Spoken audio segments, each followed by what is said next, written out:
The ceremony, getting back to the ceremony in this kindergarten class, LifeSite News described it this way. After the teacher introduced the 5-year-old student to the class as a boy, he then went into the bathroom and emerged dressed as a girl.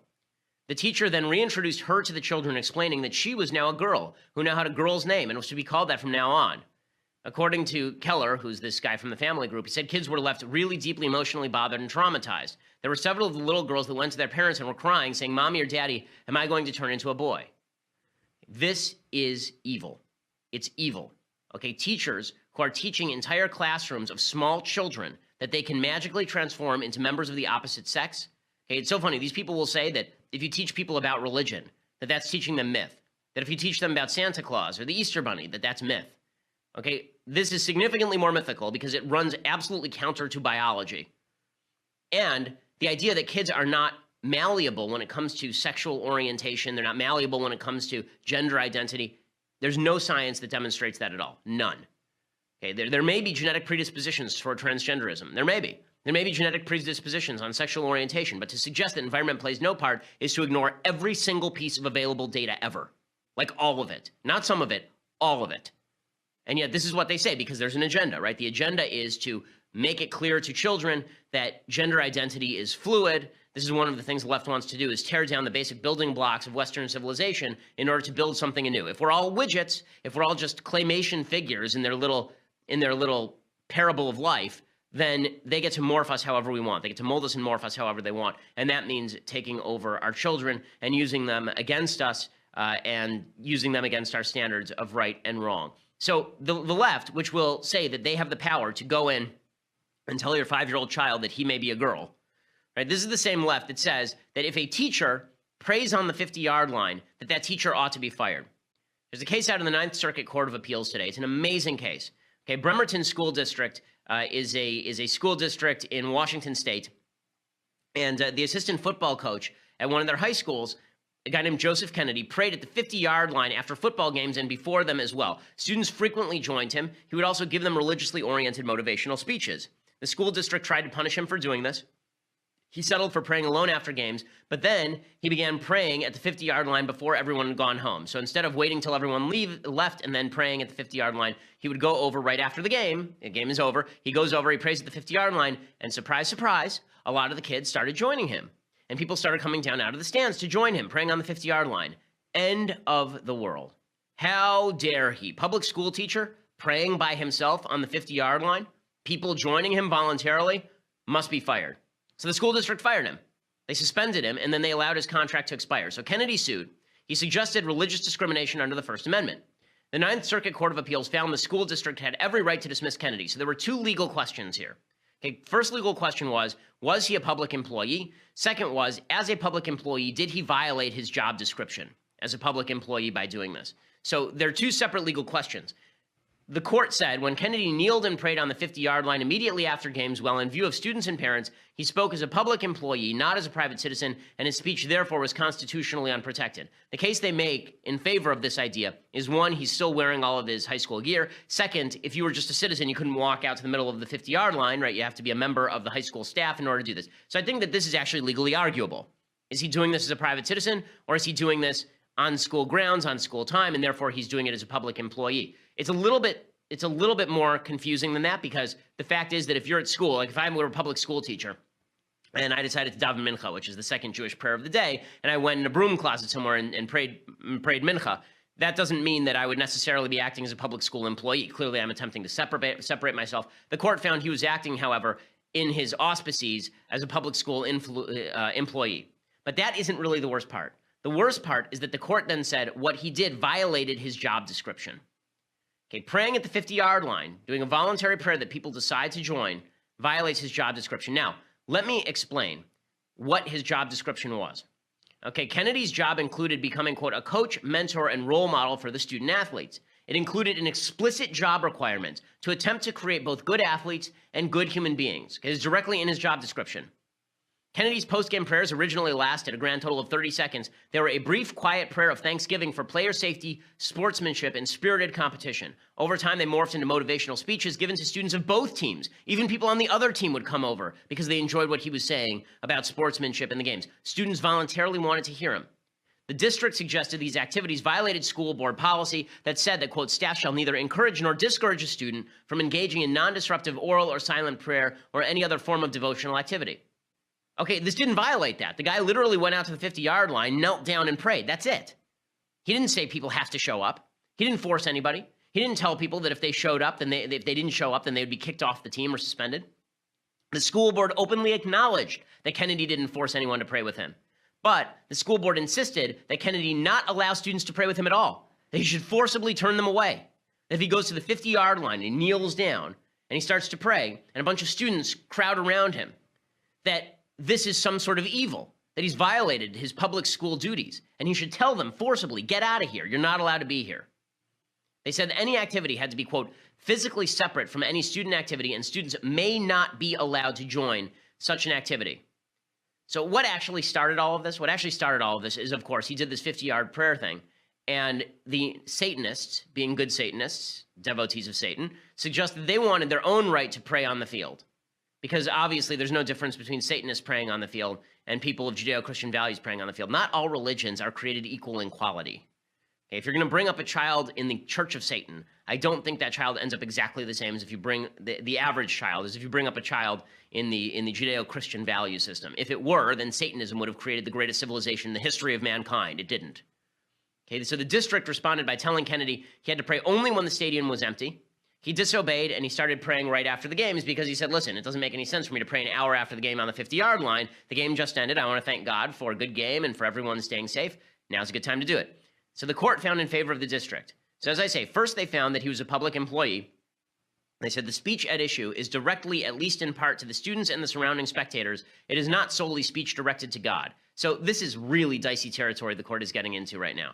They're saying that his prayer was directed as a public school employee at others. Okay, I wear a yarmulke. I wear it around. It's a public sign of my faith. Millions and millions and millions of Americans, including many people on the left, wear crosses around their neck. That is a public proclamation of faith. Is that them privately saying, I believe in Jesus if you wear the cross, or I believe in the Jewish God if you wear a yarmulke? Or is that me preaching to you? Do you feel preached to every time I wear my yarmulke? Because if you do, I would suggest that maybe you need to get a life. If you feel preached to because you don't like what I wear on my head, then this is because you're a loser. Okay, and if you feel preached to because a high school coach by himself goes to the 50-yard line and prays, then you are a doofus and a loser, and you need to get a life. But obviously, that's not the priority here.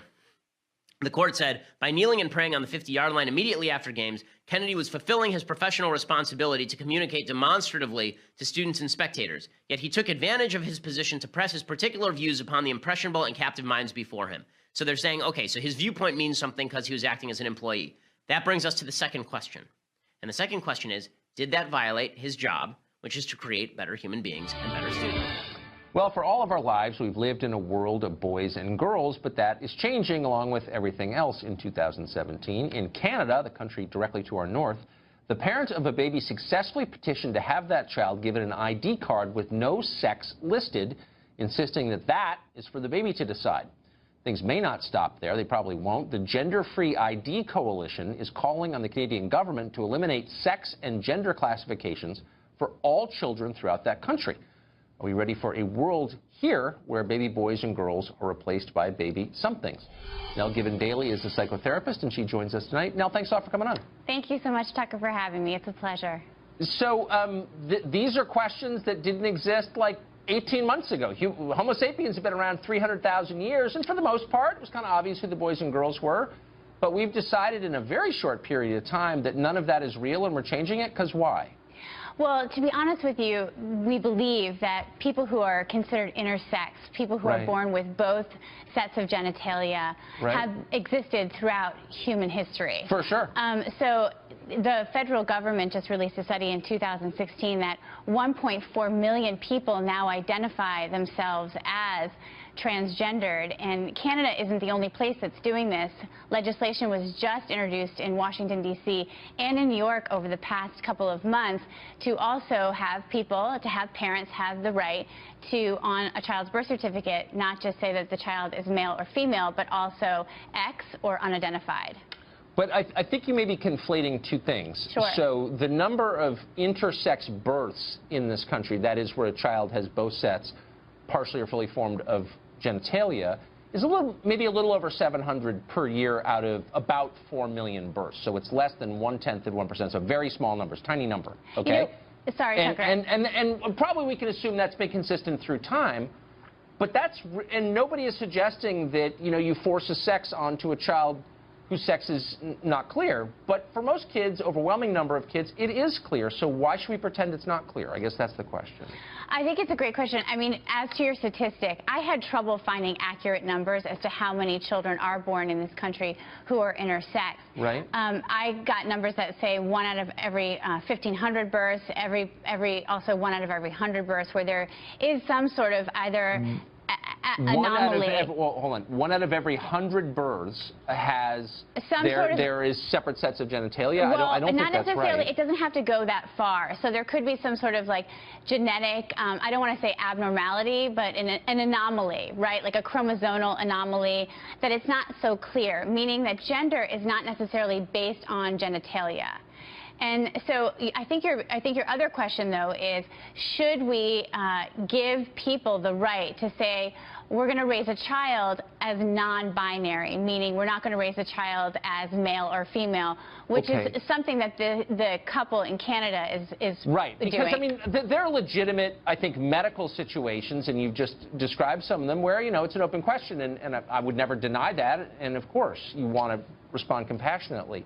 But that's not what this case is about. This case is about the idea that you get to choose what your sex is, which is a denial of biology. And there's also, and I think as a psychotherapist you'd agree, a cost to a child. If you say to a little kid, I don't know if you're male or female, you decide, I don't think you're going to get a good outcome a lot of the time at all.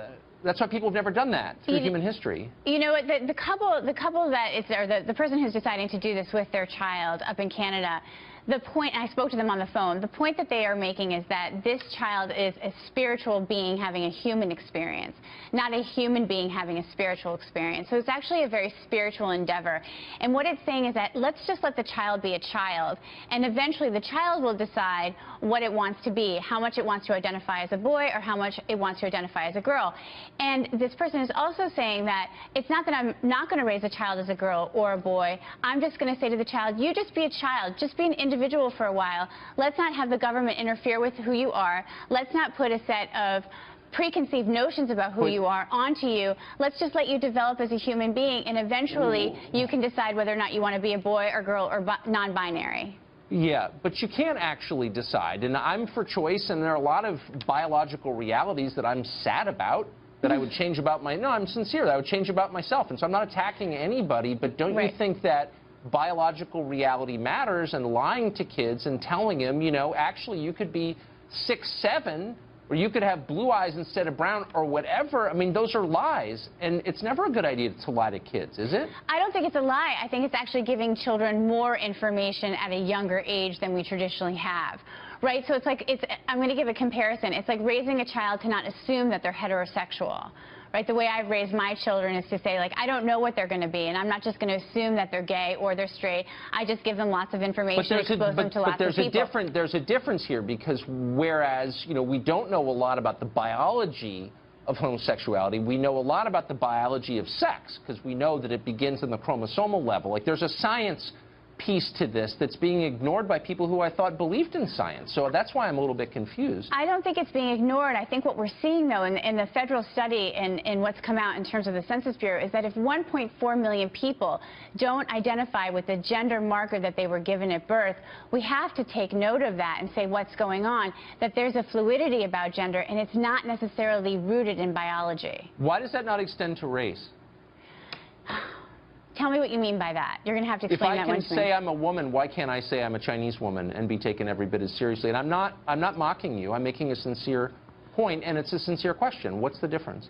You know, I think it's a great question. I mean, I think as we progress as a society, some of these labels that we're putting on things, and I can't necessarily go to the race question, although one of the things that I've loved about your program as of late is that you're really into this idea of having a more inclusive society and being less separatist in terms of race, that we should be more inclusive.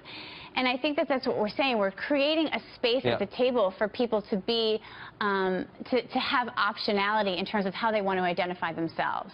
Okay. Well, as long as we're still science-based, then, you know, as a child of the Enlightenment, it's not taking science off the table. It's just saying, can we look at it from another perspective?